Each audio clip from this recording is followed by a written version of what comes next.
Dominaria United, Episode 4, A Brutal Blow, by Langley Hyde. Being on the Weatherlight's deck made Karn nostalgic. To know a different crew scrambled along its rigging, laughed as they worked on the deck, and tinkered with its shining mechanisms, the scents and sounds felt comfortably eternal. Golden light scattered among the white clouds below and glistened on these waxed decks. Blue skies stretched. The sea breeze chilled his. Only hours before, the four of them, Barry, Jaya, Jodah, and Karn himself, had been pulled from the upper floors of Argive's watchtower one by one, dangling from a rope ladder like insects above the vast city below. "Donna's waiting," Jodah said. "We must set the Weatherlight's course." Karn nodded, and Jaya fell into step beside them, her white hair streaming out behind her, pennant. They entered the stateroom. Shauna stood near an oval table, her arms crossed over her burnished leather breastplate. Arvad, already white skin, sickly vampire's pallor, hung back in the shadows behind her. The fairy lay on a nearby cot, his eyes closed. Raph pulled up a three-legged stool beside him, laid his hands over the fairy's gut wound, and his magic's silvery sheen wafted from his palms. Slimefoot joined them, mushroom-like pups cavorting around its base. Tiana squeezed her wings in tight to her body to door. Shauna put out a fruit bowl Karn had thought to be ornamental, sat down. "I might be the captain, Karn, but you're setting the course. Tell me where the Weatherlight flies."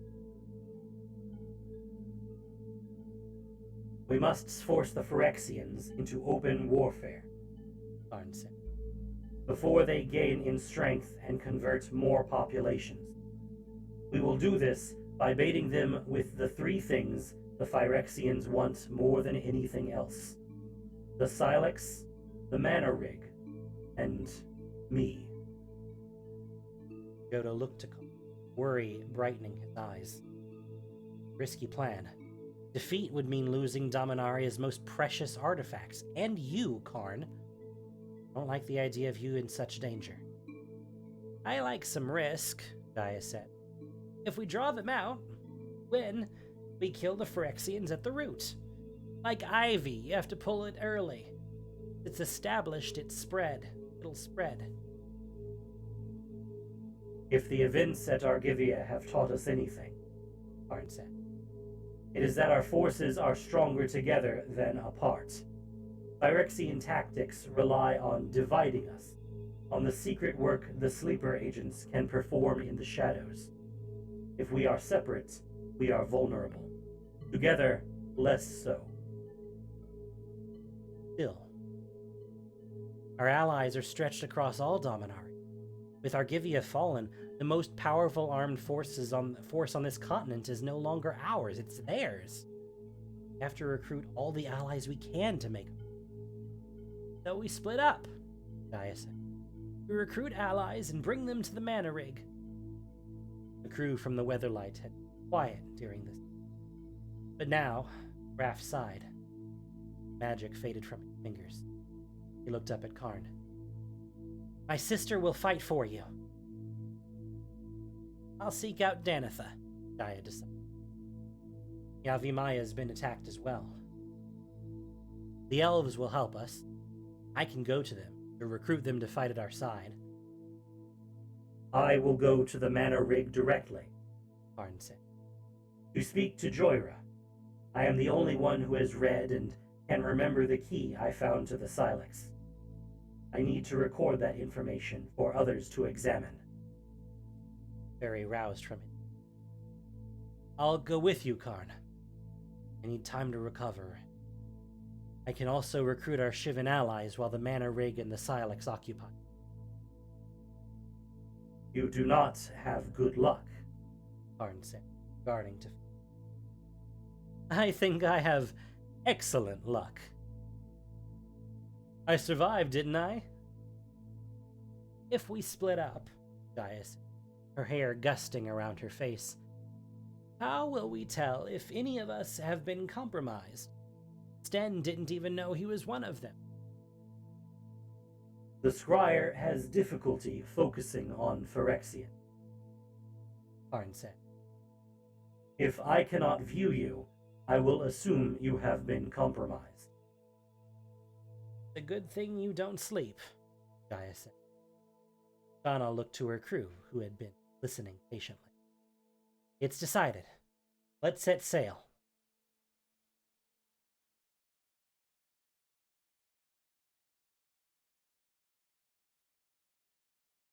The Red Iron Mountains. Beautiful. Planning a war here. Irreverent. Not that Jaya was the devout type. Those harsh, jagged peaks, shale cascading down the ravine, white in the light, and the alpine blooms drooping from the meadows in sprays of purple and gold, and that massive androgynous statue of some hero whose story had been lost to time. Maybe she was growing old, but Jaya could see herself relaxing outside a small cabin, cedarwood tub in one of those shadowed valleys with war machines rotting, forgotten beneath emerald moss, upright sword fur, inert boulders. Chilled peppermint tea in it. That relaxing way to pass a decade or snorted at her. Not like you're ever going to retire. Jaya! Ajani strode from the trees' deep shadows, his white fur glinting in the light, cloak rippling behind him. Danitha told me you arrived. I have been seeking deer to feed the camp. There is good hunting here. Any luck? Jaya asked. Ajani offered her a fierce grin. Teeth. Always. The Llanowar millenarians remember the Phyrexian invasion well, and they've already sent scouts to join us. Some of the best archers in Dominaria. When he'd leapt after Aaron Capashen, Jaya had worried. Looks like you didn't recover Aaron? Ajani turned his gaze to the camp, established on the edge of a cloudy green glacier lake. Her Banalish knights had set up white canvas. In addition to House Capashen's proud tower with 7 windows, House Tarmula's flag flew, a 7-pointed star upon it. A stew pot scented the air with the smell of cooking onions. The smell. They outdistanced me. By the time I circled around, you had left. So I started tracking them, encountered Danitha. Danitha Capashen strode through the camp toward Jaya and Ajani. Her light brown skin glowed with health, and her hair, shaved along the sides, had been drawn back in a tight plume.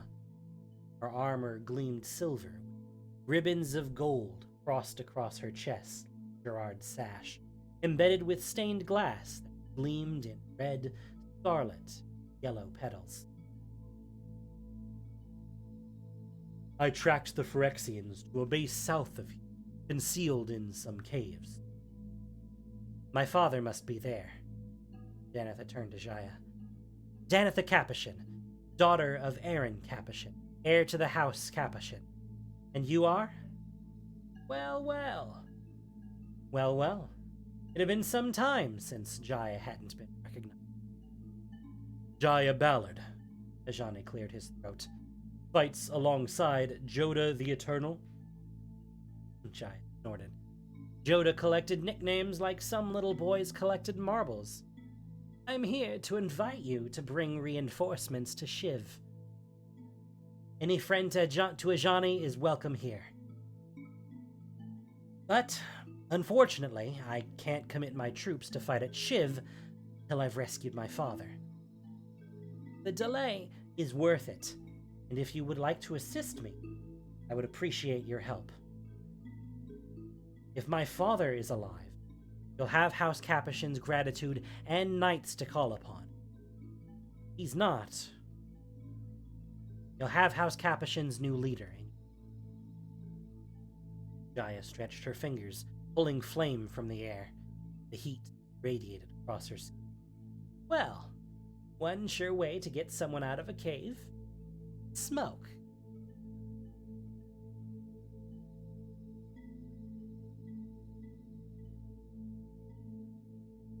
If there was any place on Dominaria where Jodah felt young, it was in the ruins of Krug in Yavimaya. Ancient domed building, its vaulting roof open to the sky, its golden stone draped with trailing pothos. Hold the sunset's colors like dragon-hoarded treasure. Exposed when a massive tree folk uprooted and migrated into the sea, it still smelled like earth.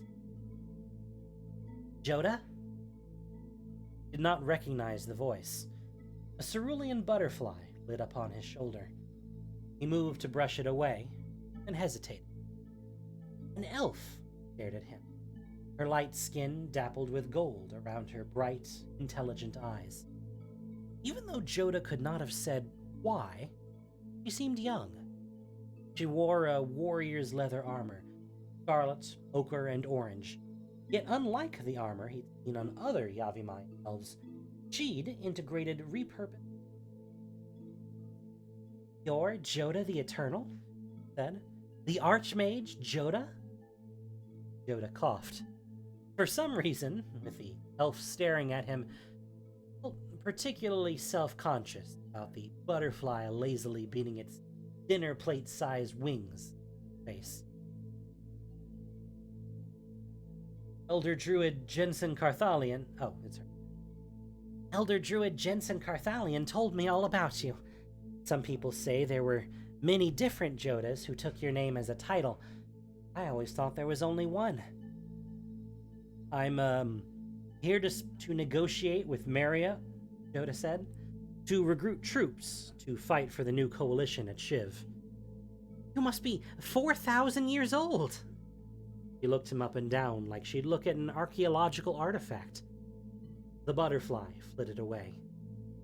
Jodah cleared his throat. He felt sized up, a sensation he did not appreciate. Sighed. I wish I could help you, Jodah. Since I was a child, I've dreamed of fighting alongside, of leading my people to your aid, of saving Dominaria together. I'm sorry, I must think of my people. Smiled. So this was only centuries of practice at diplomacy? What am I doing? Only centuries of practice at diplomacy permitted him to conceal his shock. Seldom did elves follow someone with youth's freshness stamped upon their features. One reason he'd thought it best that he perform these negotiations himself. But then, seldom did elves seek shelter in old ruins, buildings of stone and metal. Aria was changing. The Phyrexians are invading Maria. It isn't a question of whether you fight. It's a question of when, of how. And the answer to both these questions, whether we will stand together, will determine if we achieve victory. Maria dipped her head in solemn acknowledgement. You are wise, Jodah the Eternal. I'm honored to meet you. Truly I am. But neither your words nor your name will sway me. See no reason for my warriors to abandon their homes for your cause.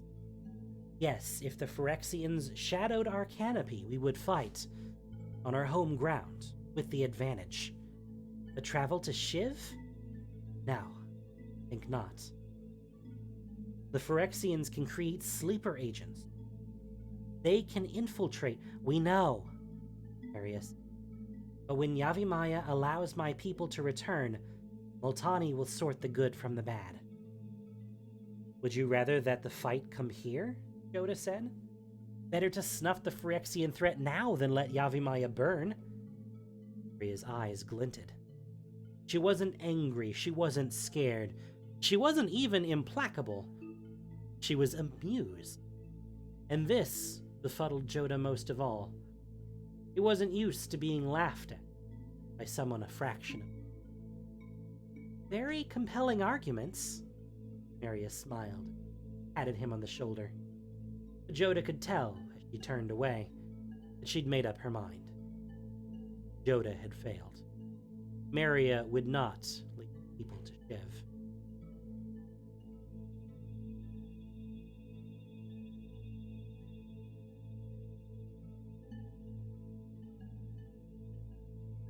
Jaya, hunched behind a stone outcropping, overlooked the entire valley. Not the most comfortable position, but she couldn't complain about the view. At the end of a narrowing ravine, the cave's large triangular mouth gaped. Two Phyrexians guarded the opening, centipede-like monstrosities, butchered human bodies. Their multiple limbs glinted in the sunlight, restive. From her vantage, Jaya could see what the Phyrexian monstrosities did not. Ajani led a half-dozen Llanowar scouts to remove the guards from the perimeter, clearing out the creatures that lurked in the shadowy wood. He'd been successful, so far. No dying creature had shouted an alert. Danitha led the bulk of her. Her knights lay in wait near the cave's mouth, concealing themselves in gullies, behind bushes and trees, in the mossy nooks behind granite boulders. Danitha held up her hand, signaling, "Jaya, time." Jaya distilled her focus until it was keen as a blade inside her. The air itself combusted, exploding into flame. Pine needle earth smoldered, sending thick clouds of smoke toward the sky. Phyrexian guards launched into action, swarming through the underbrush. Pointed at 3 knights who charged, cleaving the nearest monstrosity with their broadswords. Fell into bloody hunks, each of which grew dozens of tiny legs. Danitha raised her hand again, and she sent another splinter force to drive the Phyrexian pieces toward Jaya's position. Near enough, Jaya sent out plumes of fire after each segment. This time, when the knights stabbed the cooking Phyrexian chunks, they stayed. "Good riddance," Jaya muttered. At the cave's entrance, heavy smoke coiled into the air. More Phyrexians poured from the cave, well over 24 humanoid abominations. "Hells," Jaya muttered. The knights had revealed themselves too early. Their inexperience showed. They fought as if their opponents were ordinary soldiers rather than interplanar horrors. A vortex of flame shielding her, Jaya stalked down the hillside. As she blasted Phyrexians, she glimpsed brief horrors behind her gouts of fire. Bleated woman, iron coils escaping from her heart, stripping a Banalish knight of his armor like a child removing the limbs from an insect. Bleated child, plunging her wires beneath another knight's armor, bursting him apart from the inside. Fought back to back with her second, her face grim. Banalish. Ajani led his Llanowar scouts into the fray, cleaving the Phyrexian monstrosities with his double-headed axe. Halted, stymied. Jaya thought, for one hopeful moment, that the Leonin had turned the battle in their favor, until a new Phyrexian. More monstrosities at his heels. Human form, broad and muscular, with pale armor merging into his torso. Metal spikes curved through his pale blonde hair, like horns, and his orange irised eyes wept black oil from his ice-white sheath. Held up his double set of arms, which merged at the biceps in chronic welcome. "And here I was hoping some of my old crew might be in the rescue party. Shame. I was so looking forward to catching up." Jaya, despite the fire in her hands, chilled down to her guts. Airtie. She'd heard of him, sure, one of the original crew of the Weatherlight.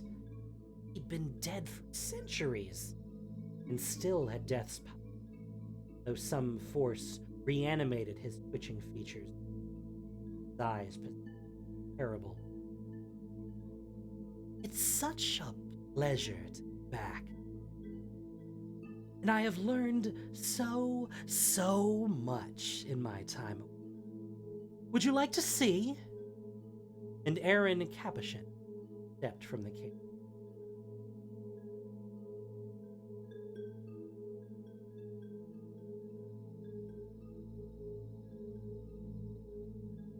Karn brought out his sketch of the clay tablet he'd found in the caves of Koilos, then lost in Oyster Bay. He traced the arcing symbols.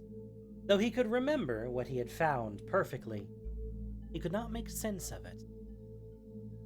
Karn, the fairy peeked at Joyra's workshop, which Karn, in her absence, had co-opted. I've spoken with Darigaz, but the dragons are still deliberating. And the Gitu? The Gitu will not commit until the dragons do. It's council politic. The Viashino? Same story. Barry inclined his heads. Only the goblins have come forward. The goblins? That is a surprise, Karn admitted. They wanted to be first, the fairy said. They're confident the dragons, the Gitu, and the Viashino will come to fight when the Phyrexians attack, but the goblins wanted to be able to say that they joined first, so they'll be able to use that as leverage in future relations. Barry lay down on his cot. He closed his eyes in exhaustion. Although magic had healed him, he was still recovering.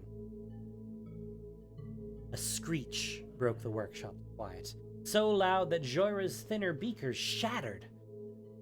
Barry bolted upright, now alert. A second later, an impact rattled down, shaking dust onto the delicate apparatuses, ruining experiments. Sulphurous, wafting through the door, made Teferi cough. Karn's senses told him its concentration was high enough to harm human life. What? Barry began. Karn pressed his fingers to his mouth to request quiet. Listening. Weatherlight. Karn left the workshop. Though weary, the fairy followed. In Shiv's skies, so hot they were not blue but a seared white, the Weatherlight, draped in the rotting detritus it had been using as camouflage by the Phyrexians hunting them. It seemed they hadn't been able to elude one, though, which circled them like a predator. Unfurled, the Phyrexian dominated the sky. Its thin, bat-like wings had clawed metal tines with too many joints, and its body was a mass of fibers. Firing harpoons into the beast, but the barbs fell through the loose mesh of fibers, useless. Magic blinked across the sky, but even Karn could see that this creature effortlessly. But then, a small shadow in Shiv's white sky grew closer, spreading two massive wings. A dragon. Even Karn had to appreciate a full-grown dragon. No mightier being existed on Dominaria, the apex of both violence and wisdom. The shadow brightened, glinting as the sun struck its scales. Darigaz had come to their aid. He turned down, diving and gaining speed, until he struck the monstrosity. Rexy exploded at the parted into a writhing mass. Still airborne, its fragmented body draped between its wings. The monstrosity attempted to draw itself together. Slick iron fibers wove and interlocked. But Darigaz already pivoted. He exhaled a flame so white-hot over the Phyrexian monstrosity that it did not burn, it vaporized. Molten metal droplets rained onto the mana rig's deck, followed by Darigaz himself. Retreating to a respectful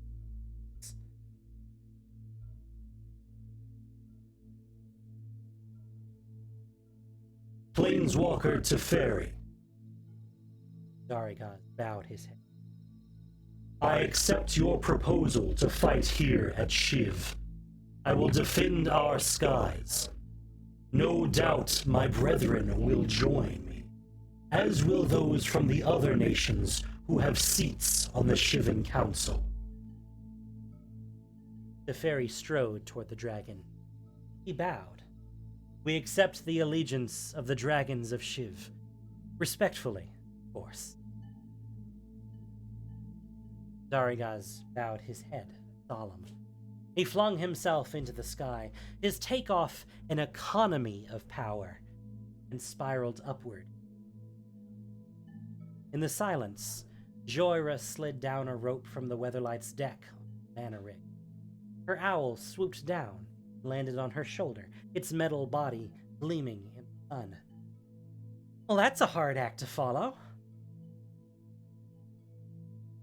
Economy of power. What a phenomenal description. Love that so much.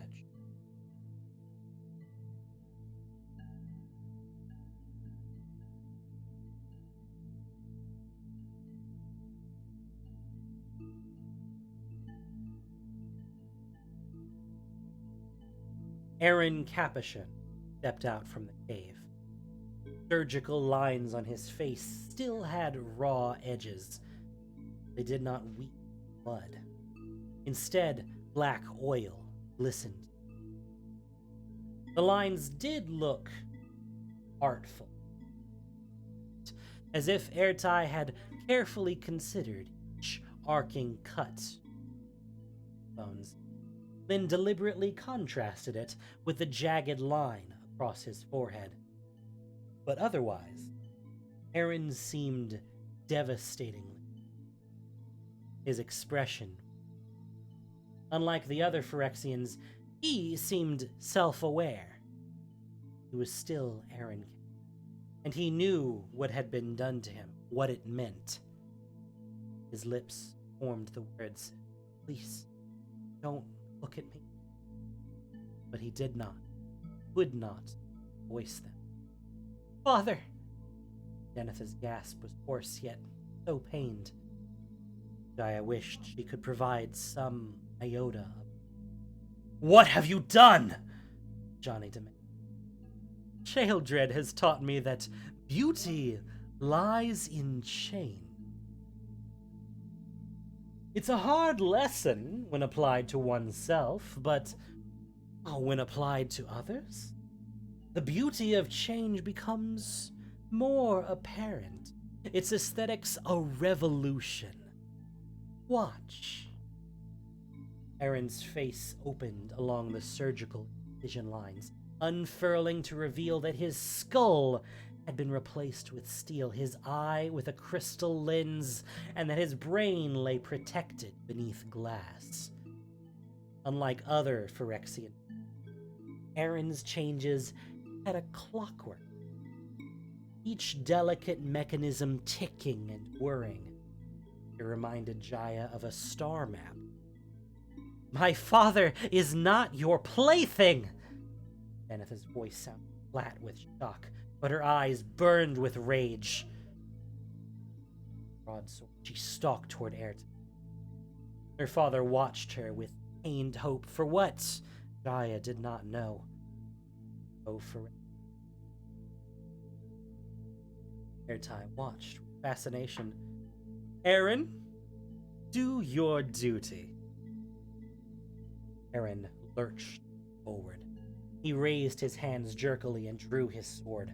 He lunged at Danitha. She parried, looking startled. Dar, twitchy and unwieldy, like he was resisting himself. Or resisting Ertai's command? He swiped down again, and this time Danitha caught his blow on her broadsword. Forced him, throwing him off. Act eye wept glistening oil as he marched toward her again. "Danitha," said Aaron, his voice strange and distorted. "Do your duty!" Words were a distorted echo of it. Devastation crossed Danitha's face so quickly that Jaya, at this distance, almost missed it. But then Danitha's lips firmed. Her gaze turned both steely and pitying. Yes, father. This time, when he brought his blade down on her, Danitha sidestepped. She raised her broadsword and swept it down in a graceful arc, separating his head from his shoulders. Watched all this with passion. No respect for art. But I suppose I can always sew that back on. He waved one three-fingered hand. The mountains shook. Stone broke and rubble tumbled down. Sharp shale spun past Jaya, cutting her cheek. Clutched at her. A Phyrexian monstrosity broke free from the mountain in front of them, shattering it into rubble. The roar of rock sliding from its body brought tears to Jaya's eyes. Monstrosity, so large that it blotted out the sun. Bladed body, brimming with complex mechanisms and weaponry, perched upon immense, deceptively thin legs. And its tail ended in a stinger, dripping with oily venom. Simple, stupid horns, that's huge, Jaya whispered. Phyrexian dreadnought. It'd be the largest one she'd ever seen. How are we supposed to fight that? Well, heck. Biggin?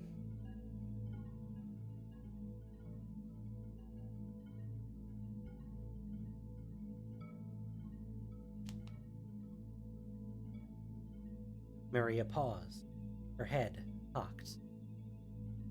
I believe you're correct, Satine. It's been forever since I've heard the name, but I think that's what it was, yes.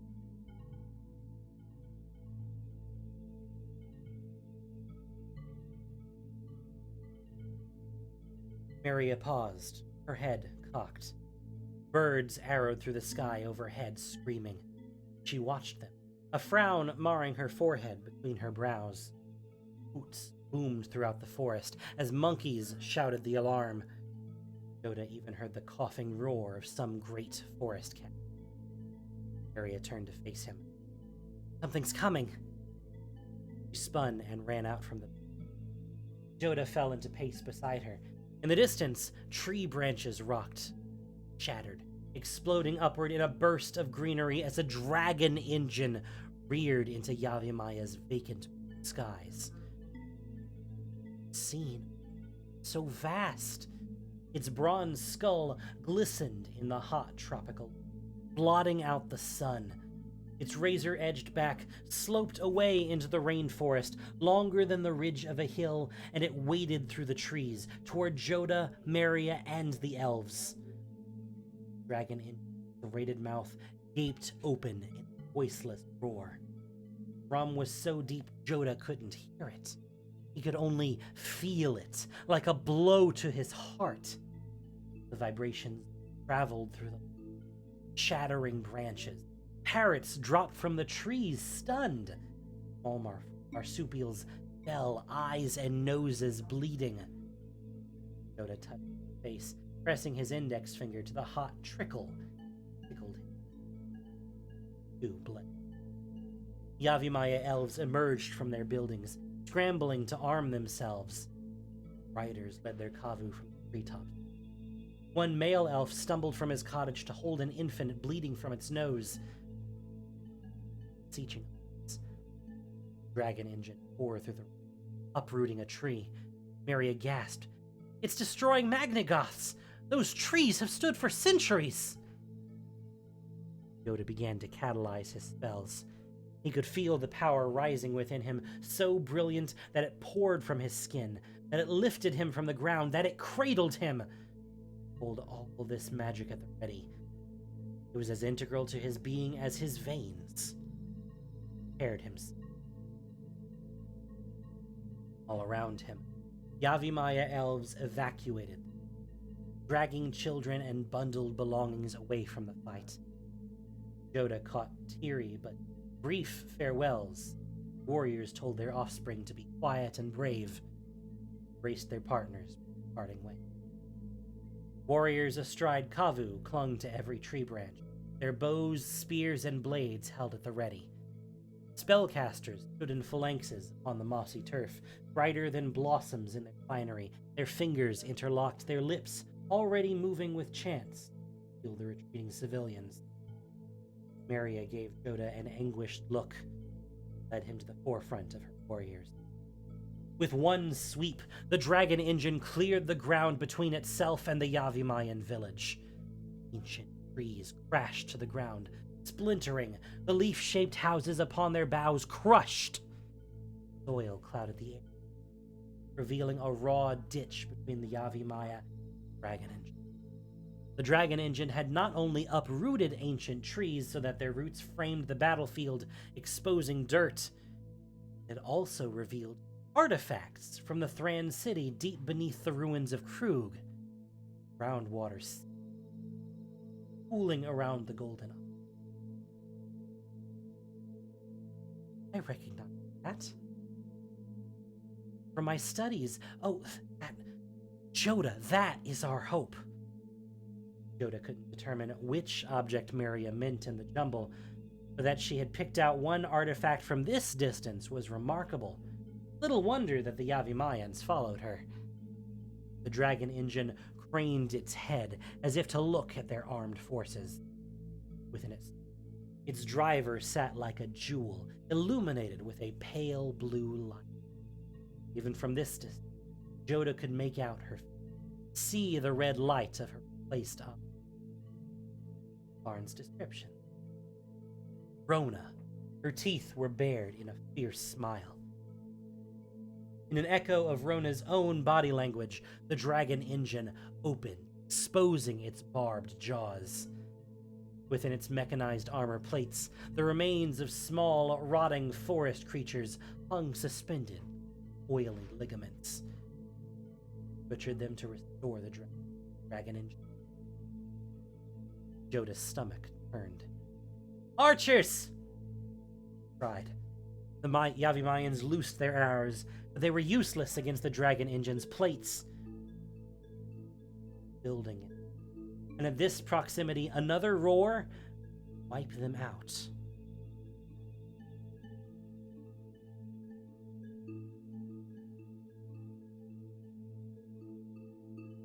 Oh. Ertai laughed softly. He lifted his arms. The upper set had only 3 stubby fingers on each hand, which he beckoned. The dreadnought swung its tail around and crushed Phyrexians and Banalish knights alike as it spewed venom. The viscous fluid arced out, so acidic it melted trees and boiled the Alpine Creek, triggering distant rockfalls and avalanches. Despite the cacophony of tumbling rock, Jaya could still hear Ertai's delighted laugh. He waved his arms, and the Phyrexians launched themselves into the devastated Banalish forces. Ajani fought Ajani, hacking away at the creatures that skittered toward her. Danitha retreated to aid her troops. She shouted orders that caused the Banalish knights to reform around the Llanowar archers, circling up now that they were surrounded. Hi, High Star, welcome in. Glad to have you. Fire! She called, and the Llanowar elves released their bowstrings. Arrows rebounded off the dreadnought's legs, not even denting its armor. Dreadnought stretched and straddled the battlefield. It arched its spine. If it released more acid, they'd surely be doomed. Stop! Ertai called. His Phyrexians scuttled back, retreating into the rocks like so many crabs. The large, ex-human creatures ran toward the dreadnought's legs and clung there. Pause. Call off your fighters, Danitha. Or? Danitha asked. Ertai smiled. He pointed at the dreadnought with one upper hand and the melted slag from its acidic spray with the other. He raised his eyebrows. The bristles along his head seemed to lift with pleasure. Or, he said. Danitha lifted one hand. Her knights stopped fighting. Jaya let her flames die, overexertion washing through her. Ajani settled back. His double-handed axe weighed between his palms with more than some reluctance, teeth bared. She gave him an exhausted shrug. Have a plan. Jaya, Ajani, if you don't give yourselves up to me, Airtight, I will tell the Dreadnought to eradicate these people. All of them.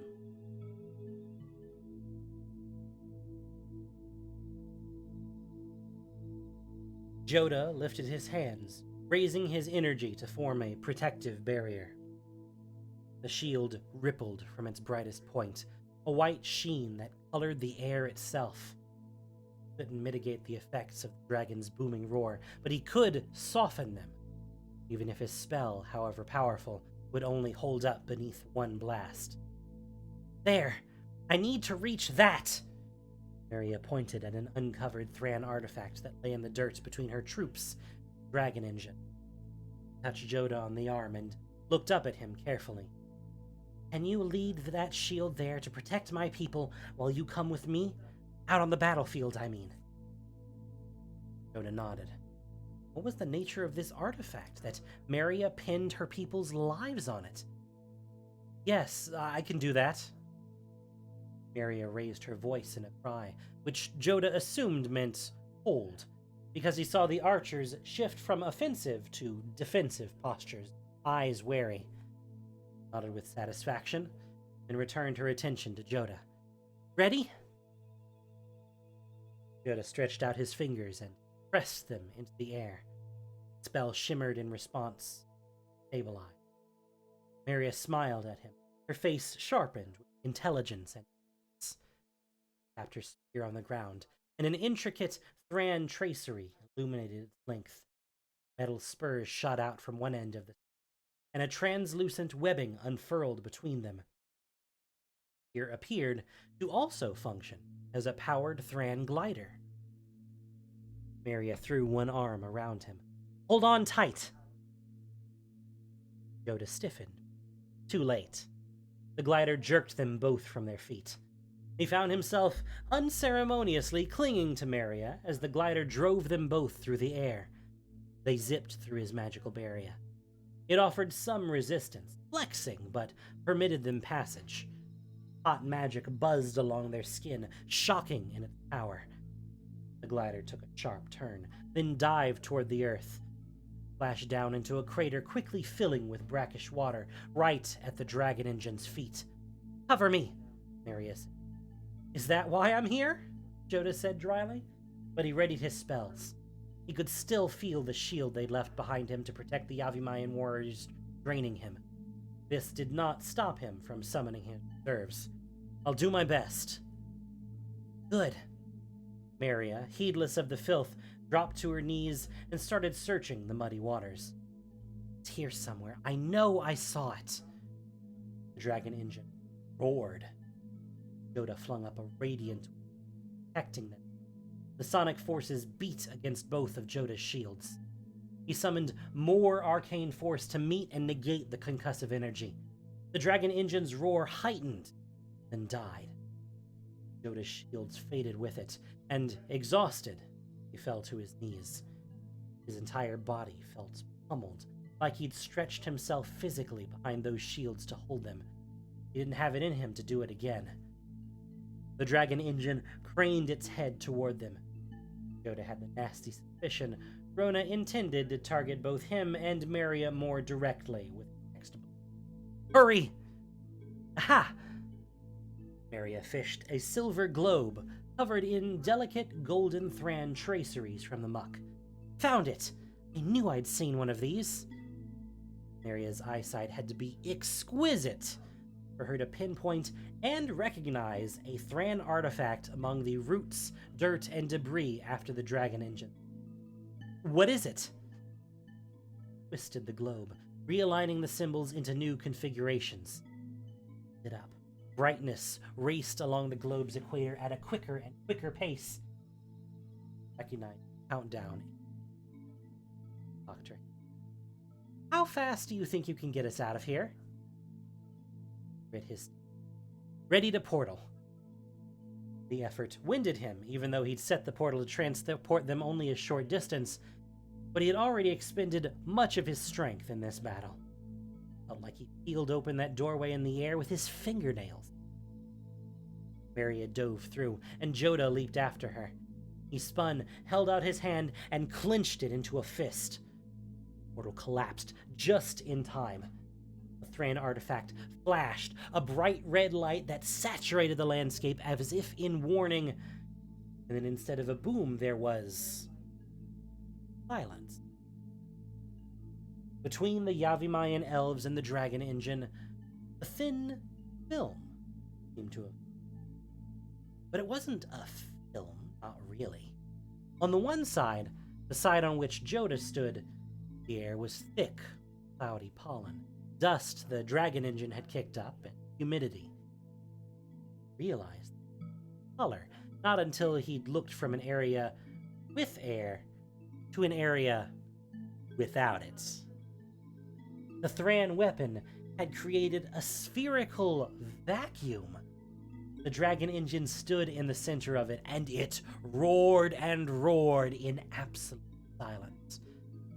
Even from here, Jodah could see how the dragon engine failed. The organic pieces inside it died. The mangled remains of the woodland creatures, confronted with vacuum, froze. Inside the dragon engine, tendons snapped, organs turned to slimy ice or burst, and muscle fibers solidified. The dragon's wires, writhing beneath its armor, seemed to have become more brittle. More than a few snapped off. The lights faded from the dragon engine, dimming inside its skull. I don't think the artifact is a weapon, really. Maria perched one hand on her hip. I think the Thran used it to conduct scientific experiments in a vacuum. That's what I would do. No, Jodah thought. This was a weapon. Perhaps even a damping sphere. Never seen one to do that before. The dragon engine staggered toward the field's edge, then collapsed through the barrier. It fell so that half its body was in woodland and the other half remained in the vacuum. Rona, a distant mark in the dragon engine's head, opened a hatch, staggered out from her cavity. She half slid, half climbed from the dragon engine's head down its sloping body. The speed with which she made her descent awed Jodah, and then he supposed he'd be desperate too. She paused at the edge of the woodlands, hands on her knees, while she, apparently, breathed. Maria made a small gesture. Spear-bearing Kavu riders peeled away, shooting around the periphery towards Rona. She shot one glance behind her and fled. Maria watched the chase, solemn. Her gaze shifted to the fallen Magnagon. Hundreds of years of life, lost in an instant. Jodah inclined his head. That's war. They will find us, won't they? Wherever my people go. Nodded. Maria's eyes shone with both anger and grief. There's only one path for us. It doesn't lie in Yavimaya.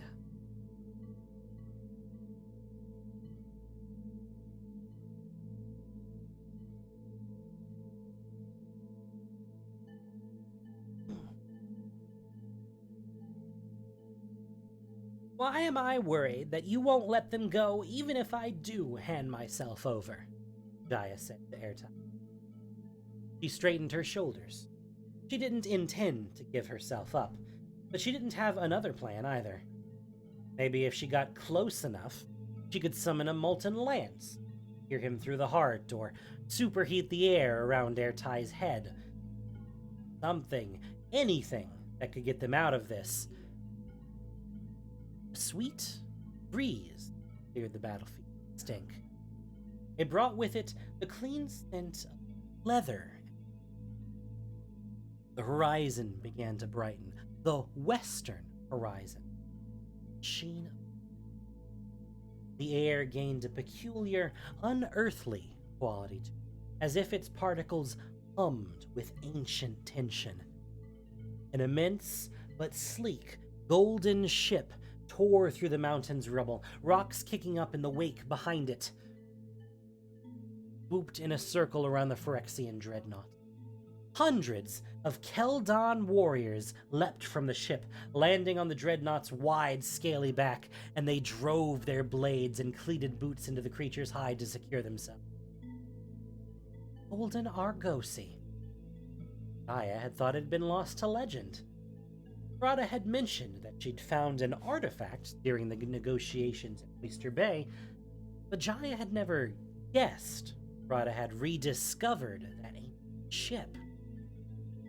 Radha herself led her warriors onto the Phyrexian dreadnought's battering ram head. The Phyrexian monstrosity still on the ground seemed to realize that the dreadnought was vulnerable to this assault. Rather than sheltering against the dreadnought's legs, they too started to scale it to attack the Keldons. "Archers, cover us! Knights, after me!" Danitha charged the dreadnought. "For Dominaria!" The knights roared and followed, plowing into the Phyrexians that sought to defend the dreadnought. The dreadnought, beneath the Keldon onslaught, released a moan that shook the entire landscape. Ajani bellowed, "Archers, to me! Fire on the Phyrexians climbing the dreadnought!" Jaya raised her hands. The flame brightened with her renewed spirits, and she blasted the skittering creatures that had pivoted to attack the archers. Ajani pressed close to her, defending her from any Phyrexian that headed her way. Radha had pierced the dreadnought's eye, leaving a gash large enough for Radha to stand within the socket. Aqueous humors, followed by the thicker, clear goop of vitreous gel. Radha hacked through the muscular iron. The dreadnought shrieked in agony, tossing its head to throw her off. It dripped blood, black fluid, and pinkish organic matter from its mouth. Bellowed, "Sheldred will hear of this!" "I hope she does!" Jaya called. Creature crumpled, one joint at a time, relaxing. The Keldons on its back let out a cheer, then flattened them, bracing to ride out its fall. The Banalish knights who'd been fighting underneath the dreadnought scattered. Jaya and Ajani both stared up at the nearing bulk of the dreadnought's underbelly, how it blotted the sky. Jaya scrambled out from underneath the dreadnought, squeaking past its final crash into the earth. Sound resounded. Then, after that, the roar of avalanches and tumbling stone, until that, too, trickled in silence.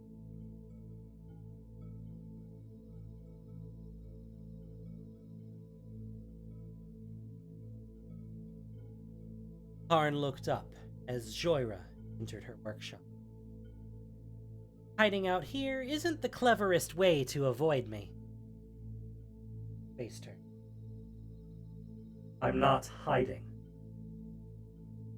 "You never answered my letters." Joira didn't sound hurt, or rueful.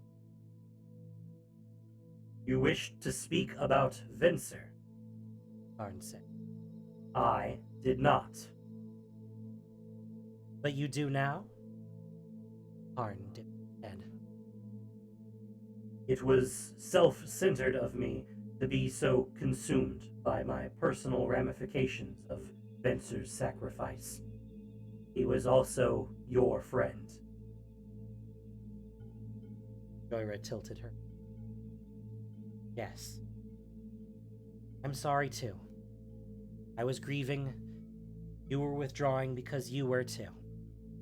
Nothing selfish about that." Just different reactions to the same stimulus. Karn mused.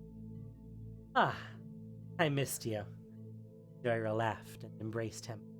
Her mechanical owl, disturbed, flitted away from her shoulder and landed in the workshop's beams overhead. Karn doubted she obtained the comfort she sought. His body had a similar heat to a human's, but he could not offer her the same softness of flesh. He enjoyed her proximity anyway. His friends were so small, so mysterious. To define the inner workings of quartz, but still he would never perfectly understand Joyra. Joyra patted Karn's arm and then released him. She dug some glittering metal parts from her pocket, thran by the look of the golden tracery. These will help me install a self-destruct mechanism, mana rig. Too powerful to ever allow in Phyrexian. Karn. Been too long. Should not have let life come between us. Or unlife, Karn said. Joyra laughed. I always forget that you have a sense of humor. His communicator to the Weatherlight chimed. Karn, though startled that anyone would use it when not communicating with the Weatherlight, grasped it, activated. I am listening. Jodah's voice came through, clear as if he stood in the room alongside them. I am headed toward Shiv with the Yavimayan elves. Maria was able to recruit several neighboring groups. Since we're traveling by tree folk, it'll take some time to reach you. Karn, there's something you need to know. Yes? Karn asked, hesitating. There is a spy in the new coalition. I wonder who it could be.